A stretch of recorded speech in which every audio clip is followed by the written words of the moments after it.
জানেন কি, সব শাস্ত্র পড়েও এক প্রশ্নের উত্তর এক ব্রাহ্মণ বালক দিতে পারেনি। পাপের বাবার নাম কি? একবার এক বালক কাশীতে গমন করে প্রগাঢ় পাণ্ডিত্য অর্জন করলো।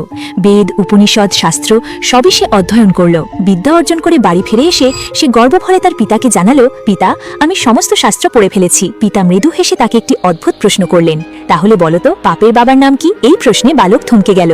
সে যতই শাস্ত্র উল্টে পাল্টে দেখলো, কোথাও এই প্রশ্নের উত্তর পেল না। অবশেষে সে স্থির করলো গুরুর কাছেই আবার ফিরে যাবে। এই প্রশ্নের উত্তর না জেনে তার শান্তি নেই। পথে কয়েকদিন ঘুরতে ঘুরতে বালক হয়ে পড়ল ক্ষুধার্ত ও তৃষ্ণার্থ।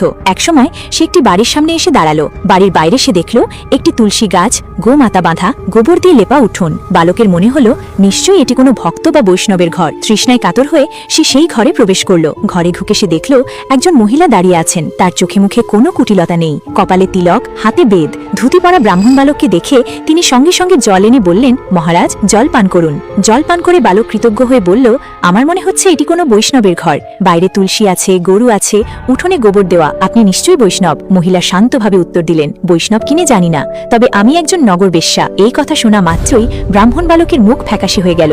সে আতঙ্কে কাঁপতে কাঁপতে বমি করে সেই জল পেট থেকে বের করে দেওয়ার চেষ্টা করলো। মহিলা বিস্মিত হয়ে বললেন, এ কি করছেন আপনি? পরের কাহিনী দেখার জন্য ভিডিওটি লাইক করুন ও চ্যানেলটি সাবস্ক্রাইব করুন।